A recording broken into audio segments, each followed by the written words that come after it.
बिस्मिल्लाहिर्रहमानिर्रहीम। आप देख रहे हैं यूट्यूब चैनल और मैं हूं कामरान हसन। तोशा खाना फ़ारसी ज़बान का एक लफ्ज़ है जिसका माने ख़जाना घर है। मुग़ल एम्पायर में तोशा खाना वो जगह होती थी जहां शहज़ादों को मिलने वाले तोहफ़ को रखा जाता था।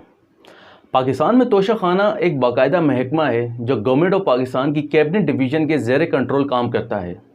इस महकमे का आगाज़ 1974 में भुट्टो साहब की वज़ारत में हुआ था। जब भी कोई पाकिस्तानी प्रेसिडेंट, प्राइम मिनिस्टर या दीगर कैबिनेट मेंबरान किसी मुल्क ऑफिशियल विजिट पर जाते हैं तो उनको मिलने वाले जो गिफ्ट या तोहफ़ होते हैं उनको तोशा खाना में जमा कराया जाता है। इन गिफ्ट में jewellery, expensive watches, cufflinks, expensive pen और दीगर गिफ्ट शामिल होते हैं। इन तोहफ़ को कैबिनेट अप्रूवल से ऑक्शन भी किया जाता है, लेकिन इन तोहफ़ पर सबसे पहला हक उस शख्स का होता है जिसको गिफ्ट मिला होता है। अगर उस गिफ्ट की मालियत 30,000 से कम हो तो बिना किसी रकम की अदायगी के वो अपने पास रख सकता है, लेकिन अगर 30,000 से ज़्यादा हो तो फिर 30 या 50% अदायगी के बाद वो तोहफ़ अपने पास रख सकता है।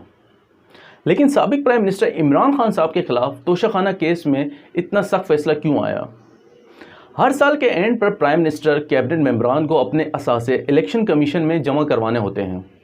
2022 में रूलिंग पार्टी की जानिब से राजा परवेज़ अशरफ की तरफ से इलेक्शन कमीशन में एक रेफरेंस जमा करवाया गया था, जिसके मुताबिक इमरान खान की तरफ से इलेक्शन कमीशन में जो असासे जमा करवाए गए हैं उनमें सऊदी क्राउन प्रिंस की जानिब से दिए गए जो तोहफ़ हैं वो शामिल नहीं हैं, लिहाजा इनको आर्टिकल 63 के मुताबिक नाअहल करा दिया जाए।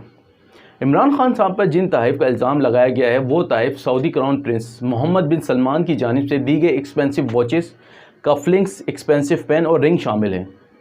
रूलिंग पार्टी के मुताबिक उन्होंने वो गिफ्ट इलीगली फ़रोख्त कर दिए हैं, जबकि इमरान खान साहब के मुताबिक उन्होंने वो तोहफ़ उनकी एक सर्टन परसेंटेज दे के ख़रीदे थे। जबकि इलेक्शन कमीशन ने भी अपनी एक रिपोर्ट में लिखा है कि ये फ़रोख्त गैर कानूनी नहीं थी, क्योंकि ये तमाम अशिया इमरान खान साहब की मिल्कियत थी। लेकिन इनके ख़िलाफ़ जो फ़ैसला आया है उसमें लिखा है कि उन्होंने जानबूझकर कौमी ख़जाने से हासिल किए गए फ़वाइद को छुपाकर बदउनवानी जैसे जुर्म के मुर्तकब करार पाए गए हैं।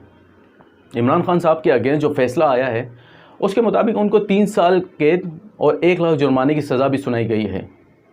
इमरान खान साहब को अरेस्ट कर लिया गया है और अडियाला जेल मुंतकिल किया जाएगा।